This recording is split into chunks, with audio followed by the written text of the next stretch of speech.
বলতেছেন ইউশিকু আন তানজিলা আলাইকুম হিজারাতুন মিনাস সামা, আমার ধারণা হচ্ছে যে কোনো সময় তোমাদের উপর পাথরটা বর্ষিত হয়। আকুলু ক্বালা রাসূলুল্লাহ, আমি বলতেছি আল্লাহ রাসূল বলছেন, ওয়া তাকুলুনা ক্বালা আবু বকর ওয়া ওমর, আমি বলতেছি আল্লাহ রাসূল বলছে, তুমি বলতেছো আবু বকর ওমর বলছে। মা লাহুম কালাম মা রাসূল, আল্লাহ রাসূলের কথার সামনে আবু বকর ওমরের কথা কি ভ্যালু থাকতে পারে? একটা হকের দাওয়াত দিয়ে হকের ব্যাপারে মুলামুলি করে কথা কাটাকাটি করে বলতেছে আল্লাহ রাসূলের কথার সামনে তোমার এই হকের কি ভ্যালু থাকতে পারে? আল্লাহু আকবার। সেখানে কোরআন হেরে যাবে।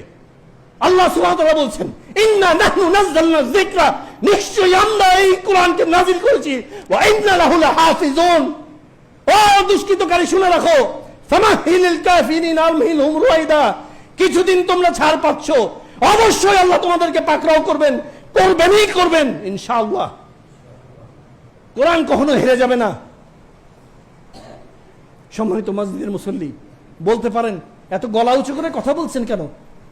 আল্লাহ রাসূল সাল্লাল্লাহু আলাইহি ওয়াসাল্লাম যখন খুতবার মঞ্চে দাঁড়াতেন, ইস্তাদ্দা গদাবুহু, তার রাগ বেশি হয়ে যেত, ওয়ালা সাউতুহু, তার কণ্ঠ উঁচু হয়ে যেত, ইহমাররাত আইনাহু, চক্ষু লাল হয়ে যেত, কান্নাহু মুনযিরু জাইশিন, কেমন যেন তিনি যুদ্ধের সৈন্যদেরকে ধমকাচ্ছেন। সাহবাহাকুম, এই তো সকালে, এই সকাল হলেই যুদ্ধ লাগবে, মাসাকুম, এই সন্ধ্যা হলেই লেগে শত্রু চলে আসলো। হকের কথা বলতেই হবে ভাই, সেটা আমার দলের বিপক্ষে যাক, আমার মতের বিপক্ষে যাক। আলহামদুলিল্লাহ, যাবতীয় প্রশংসা মহান আল্লাহ রাব্বুল আলামিনের, অগণিত দরুদ ও সালাম প্রিয় নবী মুহাম্মদুর রাসূলুল্লাহ সাল্লাল্লাহু আলাইহি ওয়াসাল্লামের প্রতি। আল্লাহুম্মা সাল্লি আলাইহি আল্লাহুম্মা বারিক আলাইহি। আজকের জুমার খুতবায় আমরা যে বিষয়টা নিয়ে আলোচনা করতে চাচ্ছি, সে বিষয়টা আমার মনে হয় আজকে উজ্জ্ব রাখি। আলোচনা শুনতে শুনতে এই বিষয় আমরা বুঝতে পারবো ইনশাআল্লাহুল আজিজ। একটা বিষয় একটু লক্ষণীয়, শুরুতেই বলে রাখি, আমি যেহেতু একজন রাজনীতিবিদ, স্বাভাবিকভাবেই অনেকে হয়তো ধারণা করেন মসজিদে গিয়ে হয়তো ভোট চেয়ে ফেলে কিনা।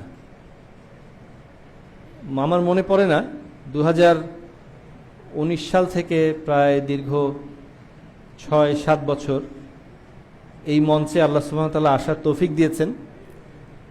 কোনো খুতবার মঞ্চে দাঁড়িয়ে কোনো দলের পক্ষে বা মার্কার পক্ষে ভোট চেয়েছে এটা আমার মনে পড়ে না। আলহামদুলিল্লাহ, আল্লাহ সুবহানাহু ওয়া তাআলা আমাদের হেফাজত করেছেন। মনে রাখবেন, কোনো রাষ্ট্র যখন তার কোনো সবচাইতে গুরুত্বপূর্ণ অস্ত্রটা ব্যবহার করে, সেই অস্ত্রটা ব্যবহার করতে গেলে সে খুব হিসাব করে ব্যবহার করে, সে খুব বুঝে শুনে খরচ করে, সে খুব চিন্তা ফিকির করে সে অস্ত্রটা ব্যবহার করে, কারণ সেটার ভারটা অনেক বেশি। সবচেয়ে গুরুত্বপূর্ণ অস্ত্রটা ব্যবহার করতে গেলে সবচাইতে বুঝে শুনে করতে হয়, কারণ স্বাভাবিকভাবেই সেটার দাম বেশি থাকে, সেটার সংখ্যা কম থাকে, সেটা ব্যবহার করার পরে যে প্রতিপক্ষের উপর ব্যবহার করা হবে সেটাতে তার ক্ষতি বেশি হবে। এখন সেটা যদি ভুল করে ব্যবহার করে, জায়গা মতো গিয়ে যদি সেটা না পড়ে, তাহলে সব দিক থেকে লস হয়ে যায়, তাই না? তেমনিভাবে কোনো রাষ্ট্র যদি তার সবচেয়ে সংবেদনশীল অস্ত্রটা, সবচাইতে স্পর্শকাতর সেন্সিটিভ কোনো কিছু ব্যবহার করে, সেটাও খুব সতর্কতার সাথে ব্যবহার করে, কারণ সেটাও যদি সতর্কতার সাথে না ব্যবহার করে তাহলেও নিজেরও অনেক ক্ষতি চলে আসতে পারে। এই জন্য আল্লাহ সুবহানাহু ওয়া তাআলার কাছে আমরা সবসময় হেদায়েত এবং হেফাজতের দোয়া করি, তার কাছে এই আশা করি আল্লাহ সুবহানাহু ওয়া তাআলা যেন আমাদের এই খুতবার মঞ্চের সবচেয়ে বড় অস্ত্র কি? লিসান, জিহবা, কথা, এই কথাগুলো যেন আমাদেরকে সংযত করে বলার তৌফিক দান করেন, আমিন। ওয়ামা তৌফিক ইল্লা বিল্লাহ, আলাইহি তাওয়াক্কালতু ওয়া ইলাইহি উনীব।